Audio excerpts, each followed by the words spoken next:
Hello and welcome again to the Get Sustainable show produced by ESBN in partnership with Green Europe Today and Livestream Studio.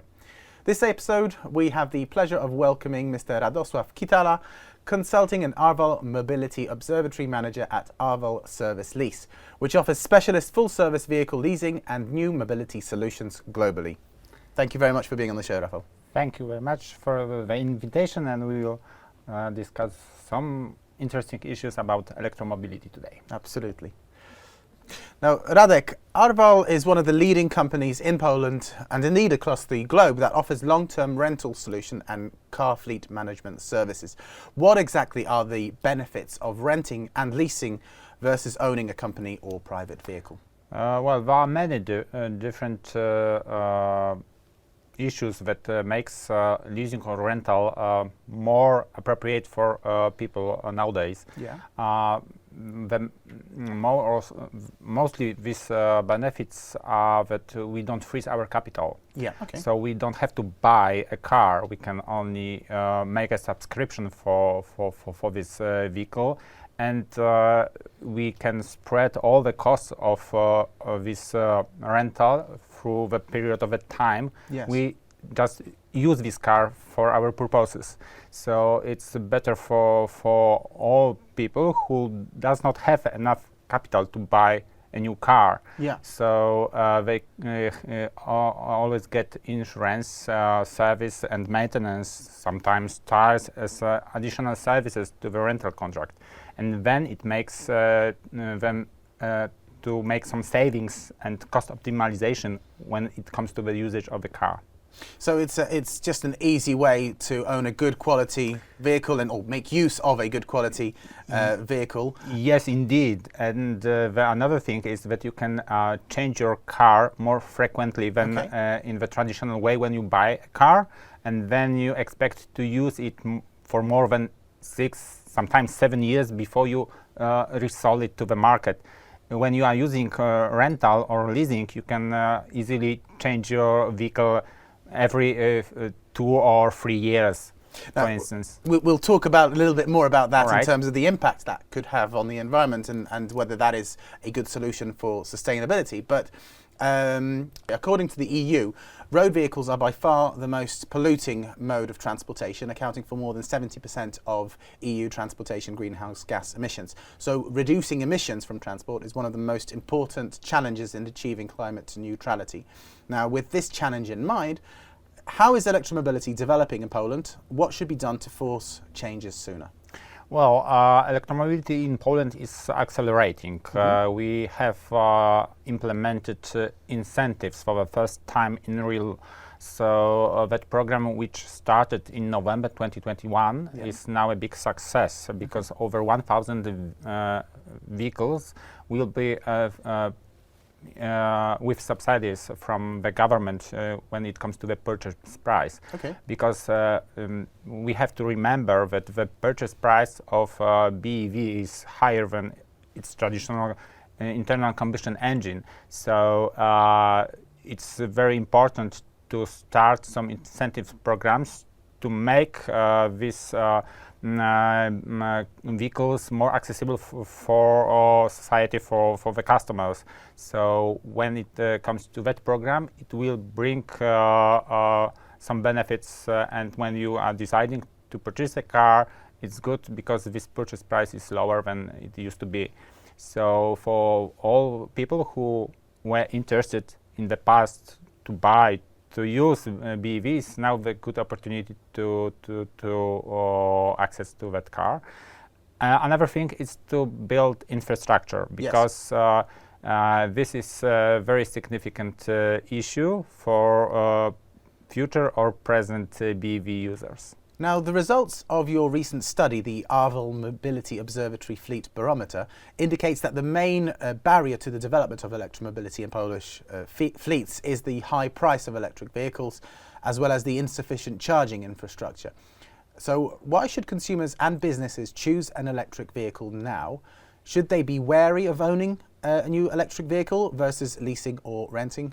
Is leasing or renting the sensible, sustainable alternative?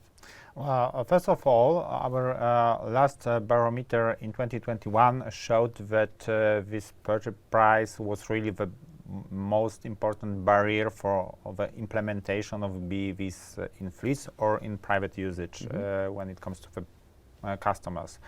But the last study, which we are just about to publish, shows that now the problem is with public charging network as a main barrier of implementation of alternative solutions. When it comes to decision between rental or ownership of a vehicle, I think that keeping in mind that incentive programs we have just talked about, it's good to use rental or leasing as a financial form or mode of financing or purchase of the vehicle, because as we already said, it has a lot of benefits for the customers.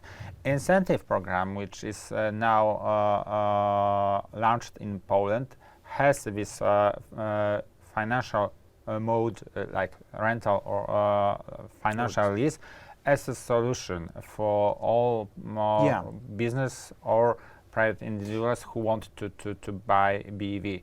So I think it's a good solution because we don't have to use ownership as a habit from the past. Yes, because buying a new electric vehicle has a high cost associated with it, and we can drive these changes faster through leasing or rental programs. Exactly, and to use this first part of whole life cycle of a vehicle. For us as a good benefit of using a new car. Well, what's great is that this whole ESG movement is interconnected and reliant on each other. So it's in the business's interest to invest in electric vehicles as well. Exactly. So more and more companies decide to implement BEVs or plug-in hybrids or hybrid cars to their fleets. To be more greener, to be more responsible and sustainable. So it's very good, and they will try to convince also drivers, the employees, to use these cars with to acknowledge them with these new technologies, because sometimes people are afraid of using BEVs. They have concerns where I can charge my car. And so this will make, I think, will make people to decide that it's a good solution and there's no problem. So try electric car at work, and then hopefully change your behavior and your habits, and exactly. And the next car you'll get will be an electric vehicle. Many businesses are familiar with some of the challenges resulting from disrupted supply chains as a consequence of the pandemic and now the Russian invasion of Ukraine, but also more widely in connection with climate change and the general pressure on natural resources. So there are delays in construction, production, assembly, and all this is becoming more commonplace. And I know a few people who have placed orders on vehicles recently and are still expecting long delivery times. So what is your take on the situation? How long should consumers expect to wait for delivery of new vehicles? Will things stabilize in time, or can we expect this to become the new norm? Well, it's like reading tea leaves, I must say. This is a very unique situation. We haven't expected that impact. First, it was COVID. Then it was this disruption with semiconductors, and now with raw materials. And then Ukrainian war come. And this adaptation process among OEMs and the car producers, car manufacturers, who are changing the supply channels to be more independent from the Asian market. But it have to last some time. So some months are really time which will bring this situation to normal before Yeah. COVID came. So we have to be aware that several months, from 9 to even 12, 15 months, it's a new normal for the time being. delivery of ordered car. But the situation is not that bad in some OEMs. Some cars are available still within 3 or even 8 weeks. Okay. So producers have also stocks. Dealerships also sometimes have cars, but maybe it's not the car we need or we would like to have. Right, So okay. this is a thing that if we are looking for a certain car, we should accept the fact that we have to wait some months to get this So car. if we want the dream car, we have to well, wait. indeed, or I'm we waiting can for my compromise. for my dream car, and I know that it will take 10 months Okay. to get my dream car. It's ordered, so I am counting days to have it. Now, my final question concerns the carbon life cycle assessment of electric vehicles. So the carbon footprint generated throughout the entire life of the vehicle. One very prominent myth is that when looking at the entire lifespan of new electric vehicles, from sourcing materials to shipment, production, assembly, and then use, it becomes a carbon-heavy solution. Now, if in addition the national grid has a high intake of fossil fuel-fired power plants, then all of a sudden we could be in a situation where an electric vehicle has a similar carbon footprint to conventional combustion engine ones. Now, is this myth set in reality? What choices should consumers make if they wish to reduce their carbon footprint?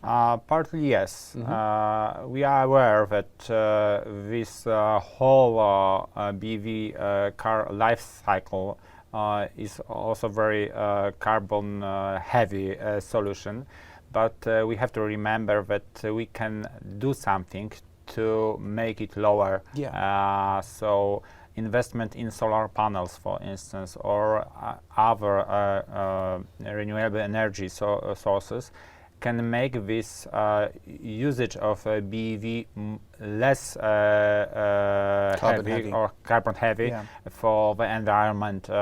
Indeed, in Poland, we still have more than 70% of our electricity production from fossil fuels.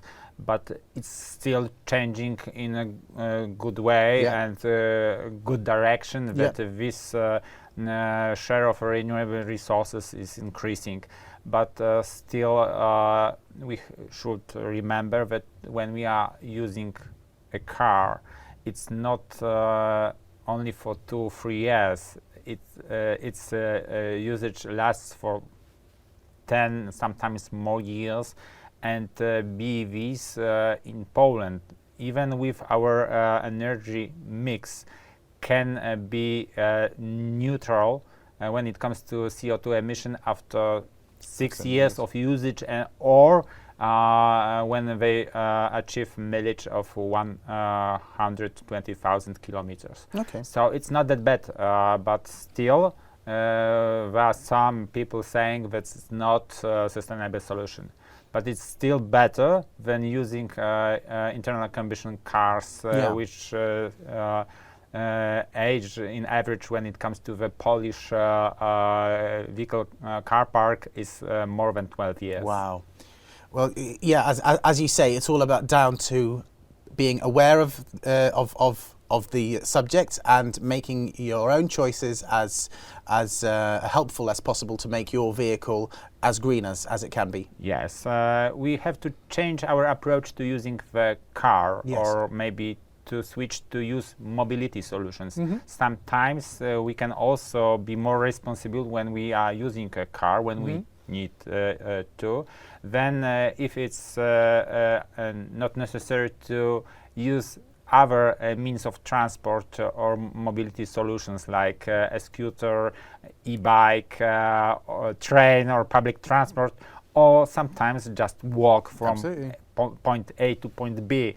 So we are trying to convince our clients to change their approach. So for this moment, Arval's offer is not only a car or vehicle even when it's electric one, but we are trying to offer bikes, scooters, or even something which will be in future more popular in Poland, something like mobility as a service solutions. Okay. So it's also that direction we are trying to focus on now.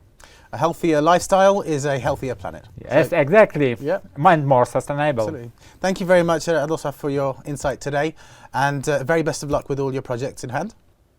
Now, I'm sure Radosław is happy to answer any of the questions you may have about electromobility and leasing in general. So you can send these over to our team and we will forward them over to Radosław and Arval Service Lease.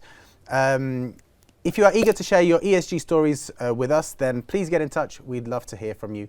Thank you again for watching. See you again soon. Goodbye.